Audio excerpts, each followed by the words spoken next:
I remember not one, not two, three people saying they wished he came up earlier in the program last year. So now we listen that he is the first speaker. He is an architect, a consultant, and a business analyst.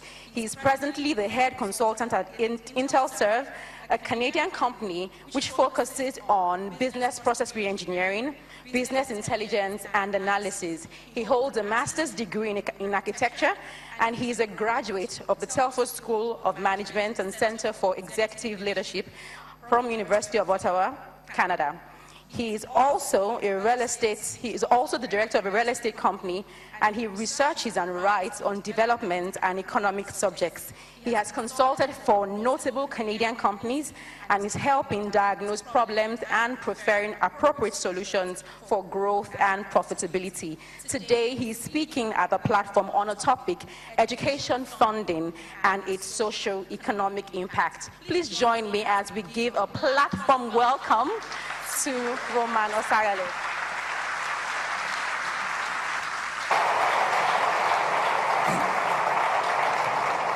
Good morning. I want to thank Pastor Bojo Imade for bringing me back to the platform. And this has become a passion for me. But before I continue, please, I forgot my water. I'd like to have it, please. And if you can help me with it, please. Thank you.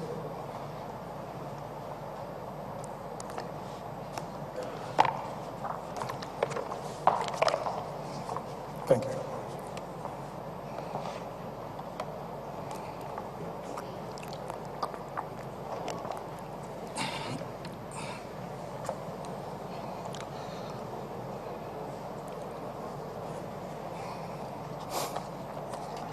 Distinguished ladies and gentlemen,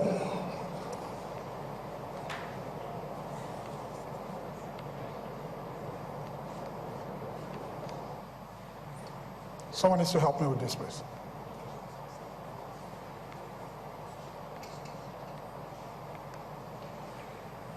Okay. Education funding and its social economic impact.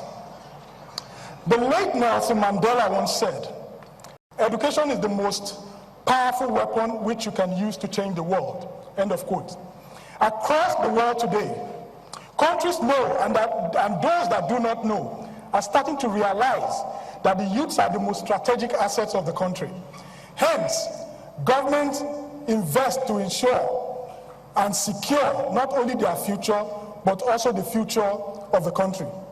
For governments that do not invest in the future of its youths, not only destroy their future, they create a bleak future for the country by destroying its social economic activities, creating a wider disparity in income, population explosion, increase in poverty, environmental degradation, health challenges, increase in crime, social unrest, state/regional instability, and which eventually leads to economic loss for the country.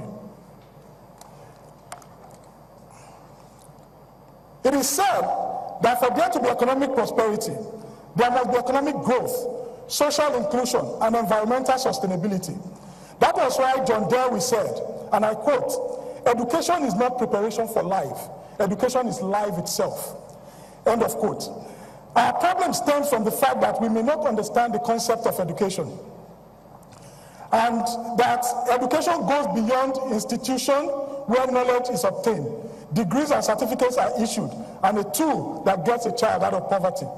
By investing in human capital development over the last 60 years, education has become the most formidable weapon in the world and remains the secret to how Europe, North America, South America, the Middle East, Australia, and recently in the 80s, the Asians have built their nations, developed a sustainable economy, and created a competitive edge in the global trade and free market economy. It is, however, important that we must move to the knowledge economy. There was a time in Nigeria when things were good. Data showed that we were heavily investing in education, and we were ahead of most Asian nations, and that those nations are ahead of us today because they started investing in education. We had relative peace, while the public schools were a great pride.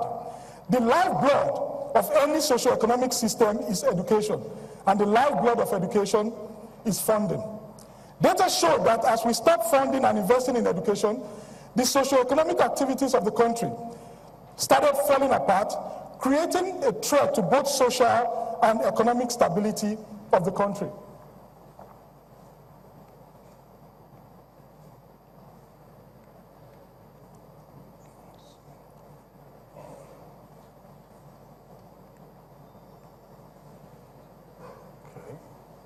Now, what I've done is to create a flow chart of what happens when you underfund education.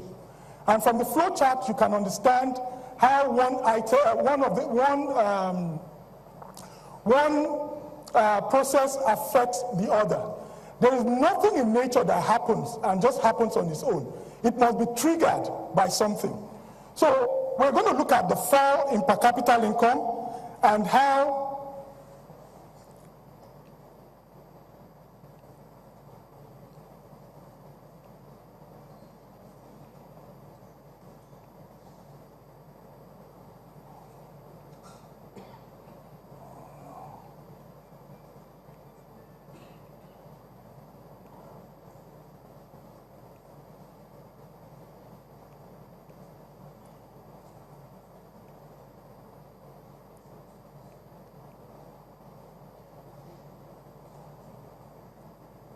I think it's not going as I planned.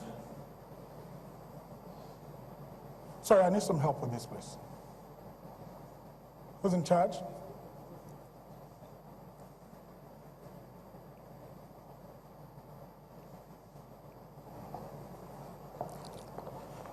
Which goes back? This?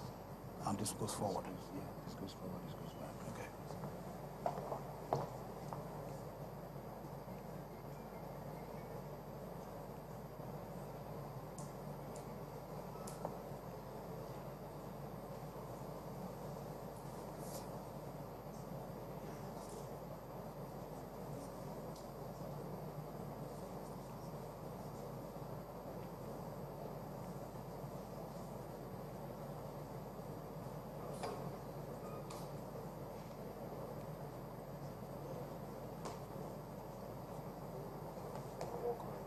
Okay.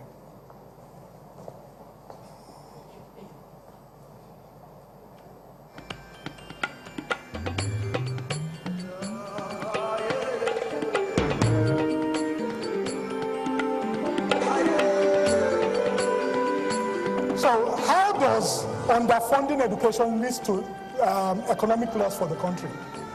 You and I are strategic assets of the country. Now, if you look at your net adjusted savings of the country, education expenditure, it says net adjusted savings is equal to net national savings plus education expenditure minus energy depletion, minus mineral depletion, minus net forest depletion, minus damage from carbon dioxide emission, minus damage from particulate emission. Education is the only component that's in the positive. And when you invest in education, knowledge does not depreciate. So it remains a factor that gives you return over time. And then we look at globalization, which is the free movement of goods and services of people across the world in a seamless and integrated manner.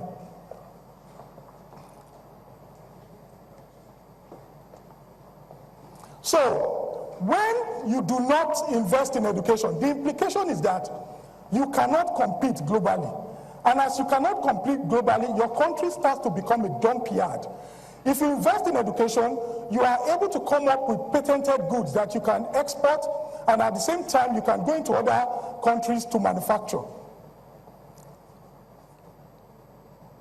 So, what are the key drivers of globalization? Competitive advantage and comparative advantage. But if you look at it, education is what propels both competitive and comparative advantage, because the factors that generate, generic growth in an economy, that is innovation, manufacturing, and productivity, are also propelled by innovation. So, and then we looked at the global competitive index, and we wanted to know where Nigeria was, right? If you look at the basic requirement, the 12 pillars of the global competitive index, you find out that most of them are things that are propelled by education. The basic requirement, there's education, efficiency and enhancers, there's education, innovation and sophistication factor, there is innovation, which is also a factor of research and development, and research and development is also propelled by education. Now, what you see here is that between 2005 and 2016, Nigeria has lost its position from 83 to 127, to the 127 position. Why? And that's because we're not investing in education. We're not being competitive on the global scene. But we now match data, right, with Asian countries like Indonesia, Thailand, China, Malaysia, Singapore. You find out that Indonesia has moved from 69 to 41, Thailand lost 1 place, China from 48 to 28, Malaysia from 25, still remains at 25, Singapore from 5 to 2, Philippines from 73 to 57. These are countries that are heavily investing in education. But surprisingly, these were countries that we were ahead of in the 70s and early 80s. But as soon as we stopped investing in education, they started investing in the knowledge economy. Today, they've become global competitors while we are regressing. Then, we looked at education expenditure, right, from 1970 to 1981. 1981 was where we reached our peak at 3.038 billion, representing 4.97%, which is the benchmark for Thank you. Which is the benchmark for growth and sustainability within an economy. The United Nations says for you to have a sustainable growth in an economy, you must invest 26% or 5% of your GDP in education and 15% of your budget in health. Now, in 1981, we were able to reach 4.9%, right? And that's approximately 5%. But the interesting thing was to start happening later.